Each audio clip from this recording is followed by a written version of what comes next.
welcome to the Transformational Podcast, a conversation between brothers about practical ways faith is impacting our lives. We invite you to join us on this journey as we are learning to let faith transform the way we live. We are glad you are with us today and look forward to sharing our journey with you. Now let's jump in. Hey, welcome to the Transformational Podcast. We're so glad you are joining us.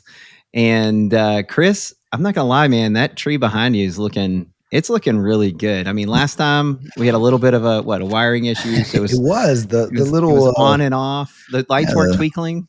Twinkling. They were the lights aren't twinkling. The lights aren't twinkling, but they were definitely flashing. They were problematic. So we had to make a solution. Which the problem is now I can't switch it to color, so I'll have to either fix that, and it requires a specialty, like a triangle head screwdriver to get into that little box. Yeah, that guy. Like, I know what you're talking about. You guys, y'all just want to buy a new one, but I think we can fix it. So I'm gonna find it.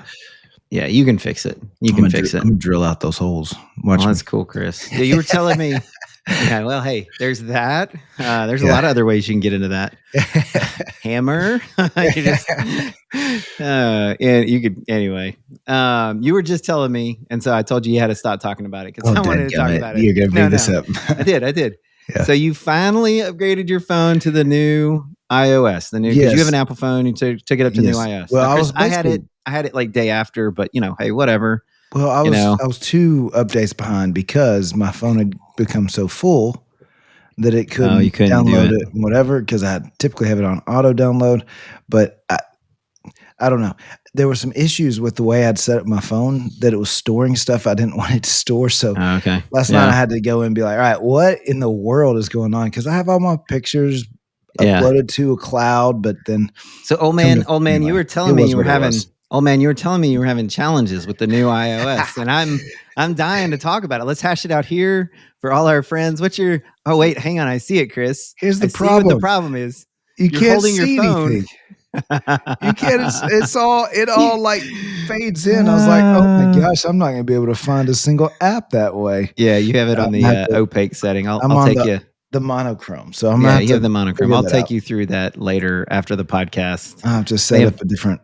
They have more than one setting. It's not just monochrome. There's other ways. Well, I did it on monochrome before I updated it, so it just carried my monochrome into the settings. So I will have to go back in and. I see what you did there. I see what you did. Hey, so I will say, Robert, like I'm kind of not a big fan of the fact that I feel like I'm starting to need my glasses more and more. I went to my men's group this past Tuesday night, and I'd pull it, and they all had a good laugh about the fact I was pulling out my glasses so that I could read something. They're like, "Yeah, why don't you put on their glasses there, Grandpa?" I was like, "Hey, bud, thanks, guys. Thanks." I'm not gonna lie. I'll tell everybody because my team would know this. Is I now am that age where I keep them on my shirt. Oh, man.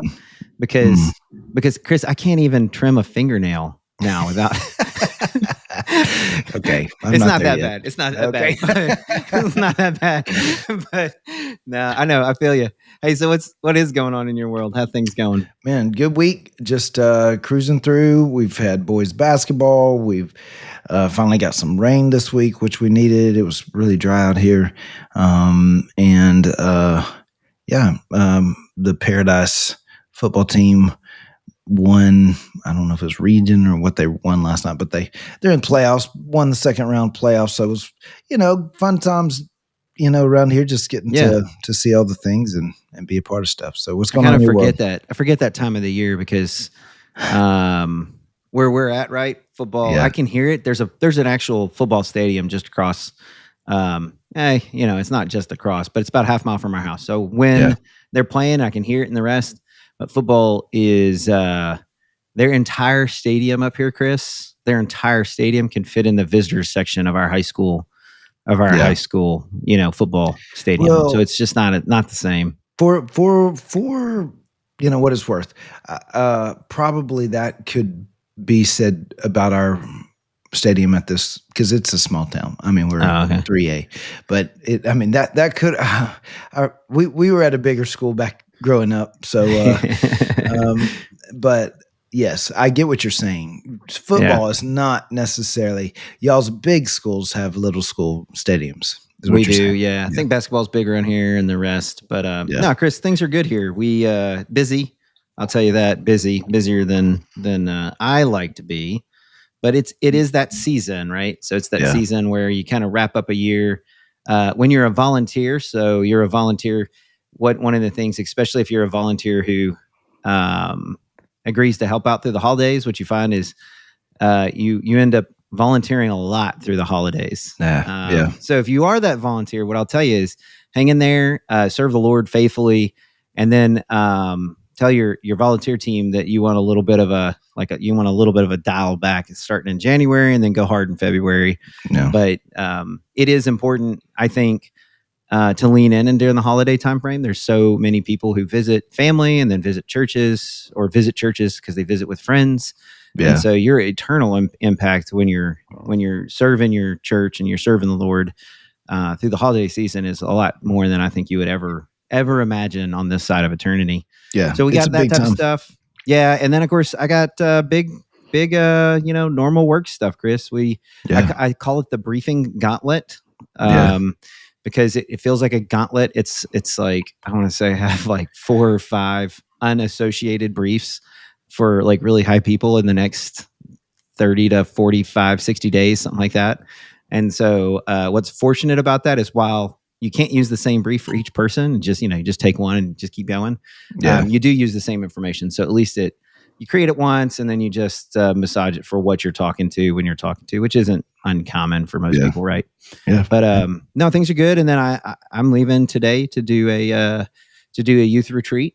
They decided to bring their elder along. That's good, man. Youth retreats, I love it. Staying at a camp. I'm gonna look forward. Yeah, it's a no phone kind of thing. We're going to like a little.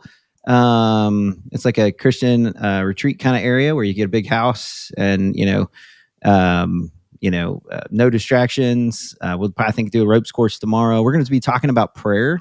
I'm excited because I'm going to be talking about learning to interact with the Lord, and how that sounds. What are you laughing about? What are you laughing about? Y'all are talking about prayer, and you're going to go send some kids up on the high ropes course and be like, "Learn to pray now. Say your prayers." That's right. That's right. We're going to develop that faith in them. That faith that we talked about last week. The faith that makes you really want to take a wild leap. But yeah, looking forward to it. I know we talked a little bit about where we wanted to go this morning. We just briefly talked to it, but I want to start in Daniel, if that's okay. And then go for it. Kind of land in Second Peter. But by way of like an introduction, and then Chris, you interrupt me if I missed something in this introduction. Get everybody kind of up to speed where Daniel is when he gets to the story of Daniel in the lion's den. Now, Daniel in the lion's den is in chapter 6 of the book of Daniel. But that's not where Daniel starts. In fact, Daniel starts in Daniel chapter 1. There you go. They named the book after him. No, that was well played. Was well played. No, yeah, this is good. That's good. I thought when I said it, I was like, but you never really showed the destination. Yes. So Daniel in the lion's den, he's with a king named Belshazzar. I mean, not Belshazzar. Sorry, he's with a king named Darius. And the thing that's interesting about Daniel, Chris, that I saw this week as I was reading through it, is he makes it through a bunch of kings, man. Yeah. He survives the kings. Can we go back though and how they ended up in, this is part of the Babylonian invasion and captivity. Right. So part of their rule. So I'm going to try to summarize it big as good as I can, but God kept telling through prophets, Israel and Judah, hey, turn back to me. Turn back to me. If you don't, bad things are coming. And then basically you had a bunch of false prophets that said it's not going to be that bad. It's fine. God's okay. And Jeremiah was like, keep sinning, you'll be fine. Yeah, Jeremiah was like, that's not true. You better not listen to that. Yeah. Anyway, so the Babylonians come in, they capture everyone, leave some in the land to take care of the land, took many back to Babylon, and then selected from those who came back to Babylon the top notch creme creme de la creme, the cream of the crop. Cream of the crop. There you go. And, best looking, most intelligent, right? So basically they would have picked me. Is that what you're saying? That's what I was saying. It's like Roberts, all of them. No. But yeah, took them in. But here's what's so crazy. Gave them, Babylonian names that they're named after false gods of the Babylonians. Taught them Babylonian literature. Gave them Babylonian food. And here's what's so interesting about the whole deal. They bring them in, and essentially what they're trying to do is turn them into Babylonians to get them. Now, that doesn't seem like that big of a deal here because we could move to Mexico and live, like they do in Mexico. And but it was different there because their identity was very much attached to their culture, the Jews' culture and identity, and very much the things of the Babylonians they weren't allowed to do. They weren't allowed to eat some of the foods that the Babylonians ate because they were offered to idols. They definitely didn't need to be called by the names of the false gods. So they bring them, man, I was going to try and make this short. They bring them in. No, keep going. And they're trying to strip them of their identity. And so they come in, it's Daniel, and then you've got, we know them as Shadrach, Meshach, and Abednego, which is their Babylonian names, right? Am I saying that? Yeah. Okay. Yeah, you're right. I actually looked up their Babylonian names. I just want to throw this down. Daniel's Babylonian name. Yeah. He was Belshazzar, I think, is what they called him. Yeah. And the actual name meant God is my judge. That's Daniel's name in Hebrew, is God is my judge. So in Hebrew, Daniel's name, so you talk about strip me of my identity, strip them of their identity. Yeah. Daniel's name in Hebrew is God is my judge. His name was changed to Belshazzar, which means Bel, protect his life. Yeah. So God is my judge to Bel, some other god, protect his life. So in other words, they're trying to, as you said, not just strip their identity, but to divert their attention and maybe even their focus and their heart to a different god. So interesting, huh? Yeah. And I think I did a deep dive on this a couple summers ago. There's a great book called The Daniel Dilemma. By Pastor Chris Hodges. Highly recommend if you want to just really dig into a little bit more, because he just talks about he reflects it to how to stand out in a world that is trying to change your identity. You got it. I love it. No, it's not a distraction. It's a smile because you're going exactly where I was going today. All right, go ahead. How to stand out in a world that's maybe doesn't align with your identity, doesn't align with who you are. So yeah, Daniel did get assimilated. He did not eat the regular food. He did get appointed to be one of Nebuchadnezzar's, wise people or whatever they want to call them.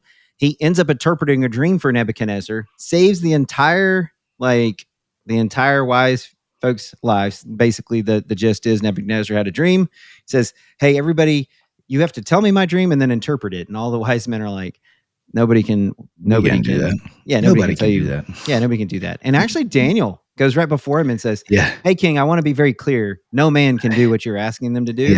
Yeah. But I serve a God who's bigger than man." That's right. And he tells him his dream and then tells him what it means. And then, he kind of goes through. Nebuchadnezzar thinks a lot of himself, has another dream, calls Daniel in. Daniel has to tell Nebuchadnezzar, "Sorry, dude, you're going to be eating grass like a cow for 7 years." Yeah. Which ultimately does happen. Yeah. Because of his pride, which is amazing. Because of his pride. Isn't it crazy? Right. I found that deal, that part of that crazy is that God warned someone he was not a godly man. Yeah. He warned him through Daniel. And I just wonder how much of that is he shared in the fact that God had appointed him for that time to rule over God's people because of their sin. But yet God was going, but because you're ruling over you benefit from the fact that you're ruling over my people. That I'm Chris, there's quite a bit in Daniel that I wonder where God revealed to the kings of Babylon, future events, like Nebuchadnezzar's dream when he interprets the man with the golden head and then goes all the way down. That is a vision, basically a prophetic vision of the coming of Christ. Yeah, that's pretty cool, isn't it? You know what I'm saying? But it went not through Daniel interpreted it, but it didn't come through Daniel. No. See what I'm saying? Really interesting. So we're not going to go there, though. All right. So we've got to get to where we need to go. There's so much we could dig into. So I love go Daniel. ahead. I love Daniel. Daniel is good. So anyway, here's the thing that I found interesting about Daniel. He made it through a bunch of kings. I'll just summarize it this way. He made it through a bunch of kings. Meaning he gets to the next king, which is Belshazzar. That king gets literally destroyed, taken over by an entire kingdom, Chris. An entire kingdom. The Persians come in, Medes and Persians. And then what does Daniel do? He finds himself working for the king of Persia. Mm-hmm. And that's where we're at in Daniel 6. And he's made it through that many kings because you were going to say, meaning. Well, just meaning that when I say he made it through them, meaning that their throne was conquered, or they died, they were conquered, they're taken over, but he survived the handing over of kingdoms. So while kings didn't survive it, he survived it, I think is what I'm trying to say. Because he served an eternal kingdom. That's right. He served an eternal kingdom. And so while he was there, and I'm sure he didn't necessarily want to work for the Babylonians nor the Medes or the Persians. That's where he found himself. And when he was there, this is verse 3, we'll start there. It says, now Daniel so distinguished himself among the administrators and the satraps by his exceptional qualities that the king planned to set him over the entire kingdom. Think about that, man. That's pretty wild, man. Yeah. And this is a guy who was basically served and was a wise person under the Babylonian Empire. Yeah. So what you're seeing here is you're seeing an individual who, I think what I would classify him as is he recognized he didn't serve the kingdom, the earthly kingdom. He served God. Mm-hmm. And the reason why that matters is because it didn't matter who he served on earth, because he still served a God in heaven. And that allowed him to do his job with exceptional excellence. With exceptional qualities. Yeah. I thought because of the thing I think about is that that's why your work ethic matters, right? Absolutely. Because it's not necessarily just God uses when you work with the excellence, and you do with a great attitude, great effort, and God goes, I gave those to you for a reason. And his purpose wasn't what he was doing for the Babylonian Empire, or his purpose wasn't what he was doing for the Medes. His purpose was the fact that God had placed him in those kingdoms for specific reasons, for influence, and we get to see those stories today. Yeah. And you made me think while you were saying that is Colossians 3:23. It's a verse that I've had memorized for quite some time. And it says, whatever you do, work at it with all your heart as working for the Lord and not human masters. Yeah. Now, the reason it says here is since you know that you will receive an inheritance from the Lord as a reward. It is the Lord Christ you are serving. And I've said this very directly sometimes to at least one or two supervisors that I knew it wouldn't, push them over the edge as far as making them mad. I've said, hey, just to be clear, I don't work for you. But I mean, I work, but it's okay because I technically work for the Lord. I serve him. And because I serve him, he has a higher standard for me. Yeah. And so it's of benefit to you that I see it that way. Yeah. Now, I wouldn't recommend doing what Robert just said just to anyone, but it's good to have that mindset regardless. Yeah. No, I don't say it to everybody, and that is very true. So anyway, the thing that got me is, so he goes through here, and what's fascinating, Chris, is, and I wasn't planning on even covering this today, but it just came out now, is because he was about to be put over the whole kingdom. What happened, right? The administrators and the satraps tried to find grounds for charges against Daniel and his conduct of government affairs, but they were unable to do so. They could find no corruption in him because he was trustworthy and neither corrupt nor negligent. So think about this. So that's Daniel 6 verse 4. Yeah, Daniel 6 verse 4 says that basically he's about to be put over the kingdom, and his opposition is from folks who, frankly, I'm going to say it's just jealous. It's jealousy, power hungry, power thirsty, the world, trying to beat him down, right? But his conduct was clean. Yeah. So how did they have to go attack him? They had to attack the only way that they could find, that they could create an offense against him, really. That's right. They had to create an offense against him based on his religion, and that's really what it says. The men in verse 5 says, finally, these men said, we will never find any basis for charges against this man, Daniel, unless it has to do something with the law of his God. So his faithfulness to God protected him because they couldn't find anything wrong with him. But it was his faithfulness. So they were like, so I guess we have to find something wrong with his faithfulness to God. I know. How crazy, right? Yeah.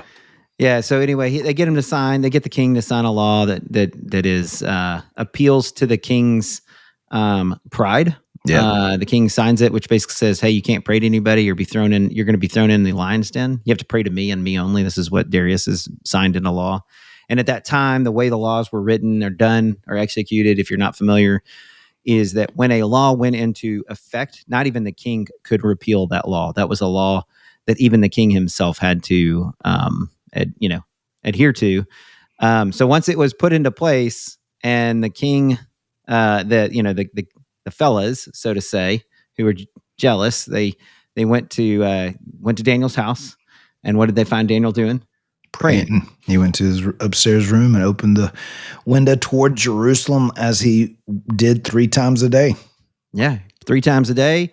And we'll come back to this part because this is the part that I wanted to anchor on, but I want to finish the story of the lion's den if you're not totally familiar.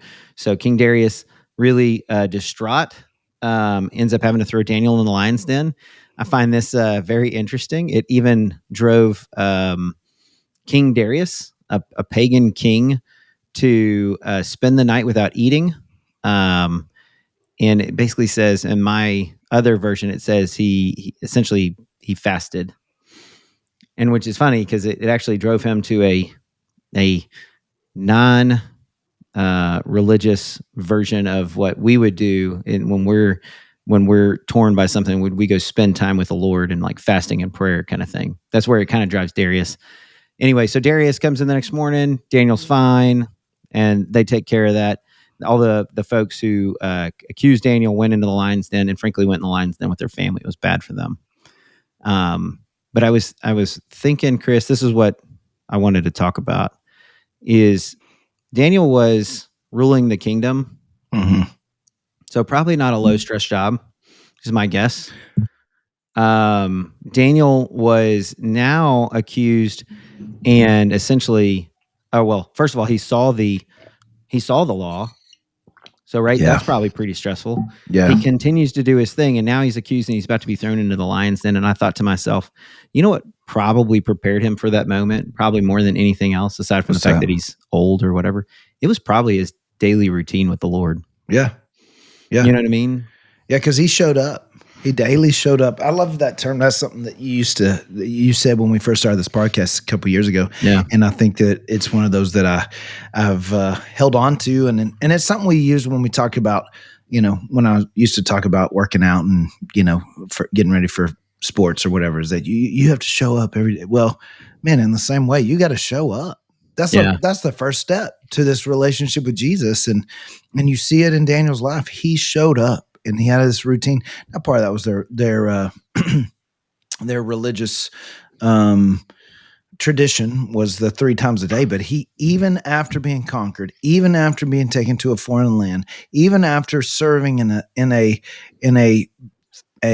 pagan kingdom that had false gods, trying to strip them of their identity, he said, "No, I know who I am." Because I know who you are.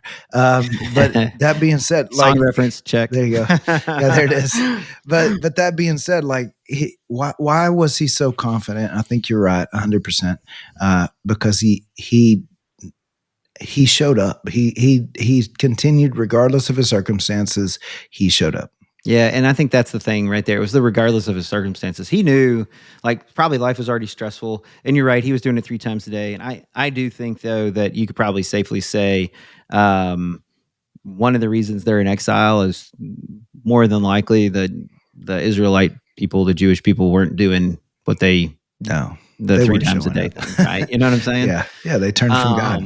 Yeah, and because he was showing up and he was spending time in prayer with God, I think that helped. But here's the other thing, Chris, and I think sometimes this is what happens to us. It happens to me sometimes, is when the stresses of life really come in. You know what I'm talking about? Sometimes we end up sometimes shoving back, kind Yeah. of being like, hey, Yeah, you we know push what? back for sure. Yeah, I'm too busy.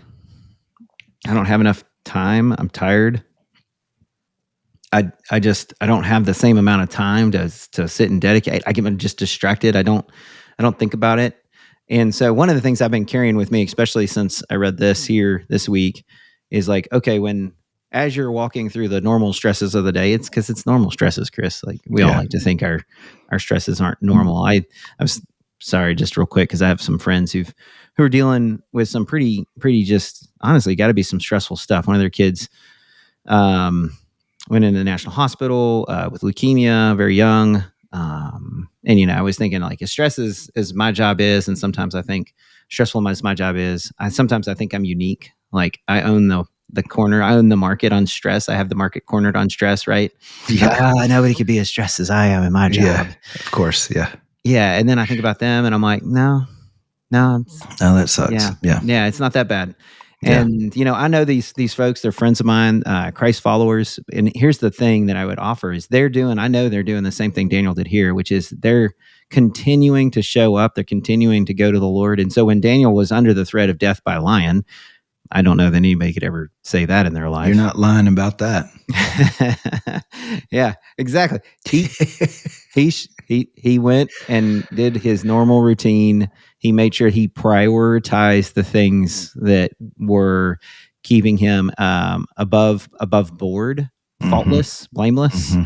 I mean, when people who can make up a law can't find anything wrong with you, that's saying something. You know what I'm saying? Yeah.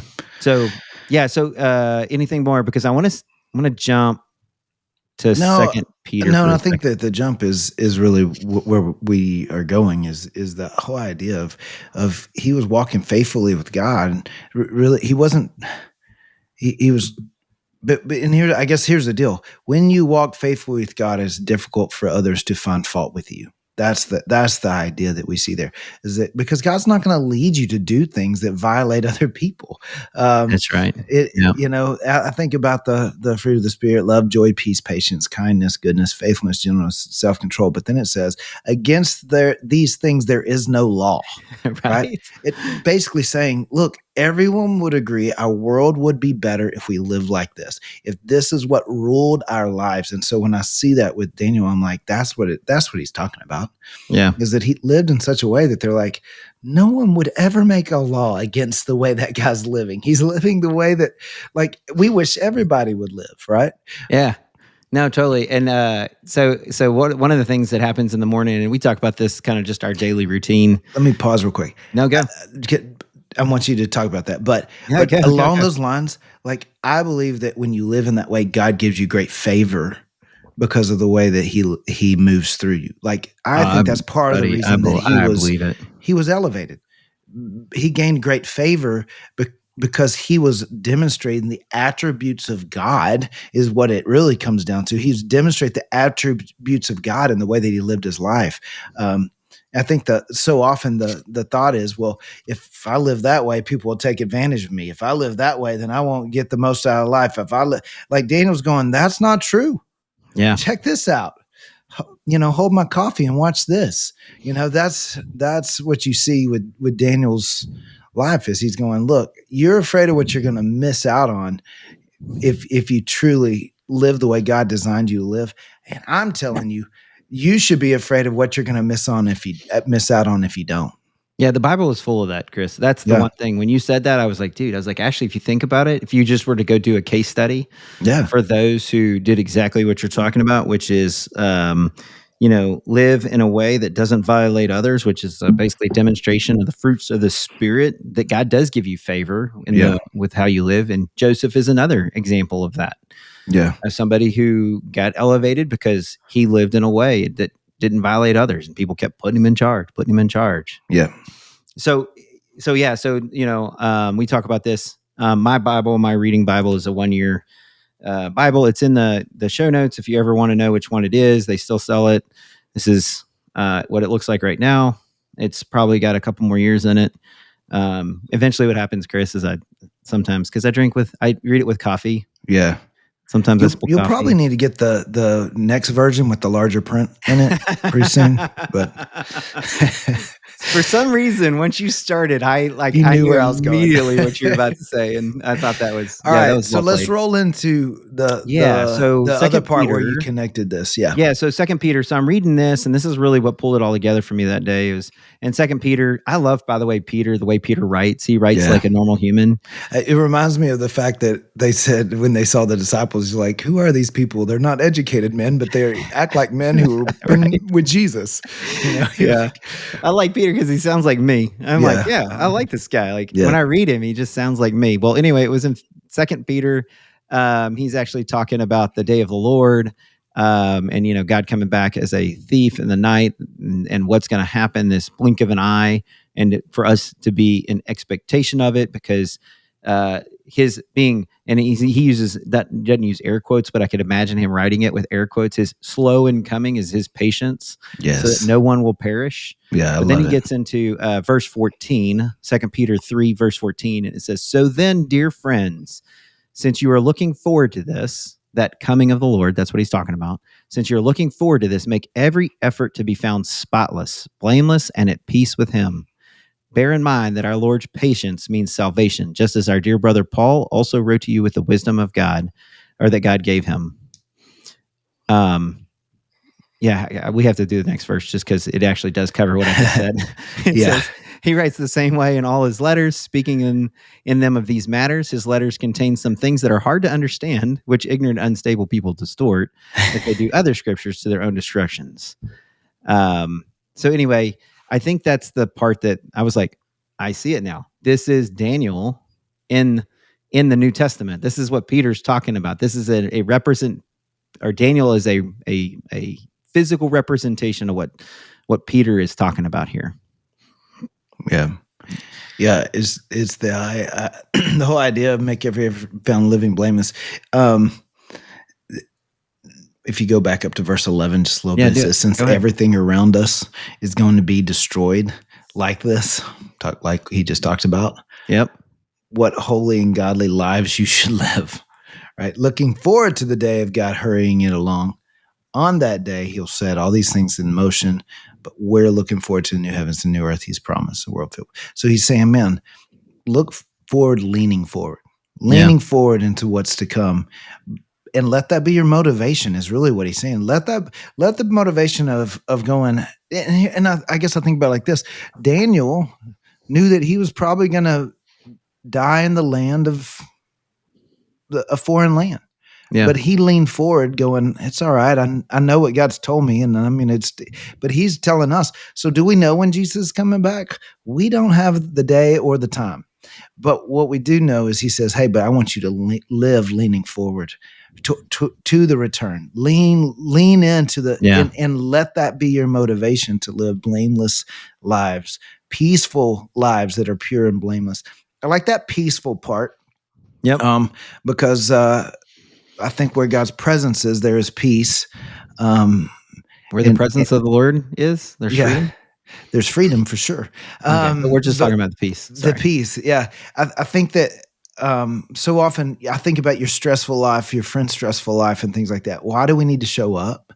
Because man, when you intentionally step into and like God's with us all the time, so I always want to be like, you're not inviting the Lord in; He's already there, right? What you're doing is you're acknowledging, you're intentionally acknowledging His presence, and when you begin to recognize and acknowledge His presence and get to experience His peace in your life, like it really doesn't matter what, like we're going to go through ups and downs. Why? Because we're living in a foreign land. Like really, this is a reflection of the fact that we are not of this world anymore. Like when you're a follower of Jesus, you're now in a new kingdom. It's a spiritual kingdom. And we're looking forward to the day that God will come and rescue us. Literally, like it is a shadow. The things you see in the Old Testament is a shadow of what's to come. Absolutely. And Jesus, and which is also why he gives us, this messianic prophecy through Daniel, visions. But that being said, it's one of those things of, man, let's lean forward and live in such a way that God can use the way we live our lives through excellence, through the way we treat people, basically that no one can find fault with us, but God continues to elevate us. Yeah, the foundation. And I'm not saying that live that way and God's going to give you the boss man job. That's not what I'm saying. But I mean, he allows you to have influence because you live that way. Yeah, and I say this to when we had the small group where we had young marrieds, folks that were early in their career and things like that. And, there's always a tension, I think a healthy tension, by the way, for those who are following Christ to be like, well, do I try to get to the next job? Do I try to promote? Do I try to this and that? And I always tell them, like, look, as long as you got your eyes fixed on the Lord and asking him where he wants you to go and bringing him glory in what you do, he does like to increase our sphere of influence when our sphere of influence brings peace and brings that kind of, like you said, that sense of favor, those fruits of the Spirit to those around us. The thing I like about this verse here, Chris, is, and you hit it around it and hit it, and we talk about it all the time, is it says make every effort. Yeah. And it's not a sense of perfection, as we talk about, but direction. That's right. It's a sense of direction. Yeah. And so I don't know, when I was thinking about making every effort, I was like, what do I make effort for? Like, like practically speaking, there's times when I'm thinking to myself, like, what do I actually make effort for? Yeah. And, and what does that look like? And I tell Josh this, my youngest son, right? And when he's going to go, he plays drums. That's his drum kit behind us. I've played it before, but I'm not that great. But he's the drummer. And he's practicing a lot. Everywhere he goes, he's tapping, whatever, the whole 9 yards. I tell him, I'm like, look, dude, like you got to put in the work. You got to put in the work. And when you put in the work, it will increase your skill. If you like what you're doing, you like what it is, that the skill that God's given you, then you have to put in the work. And it's that making the effort piece. And so I think about, even in my own personal life, as I'm going through this next season, a part of what God's kind of, I think, just revealing to me in this time, or reminding me of, because we need reminders. We're forgetful. I think you talked about that once, that sometimes it's a reminder to us, is that a part of living that spotless and that blameless and that peace with him life is that effort that we make. And that effort we make looks a lot like what Daniel was doing through his time in Babylon, which is not a great place to be, which is showing up in the morning, making sure that I take time to, I'm going to say center myself, but to refocus myself throughout the day on God's hand of provision. Even yesterday, I was walking through the hallway, and it was one of those moments where I was like, oh man. And I was starting to kind of like let myself kind of ratchet up a notch in the worry. I'm like, hang on, when has the Lord ever not showed up? All right, calm down. Yeah.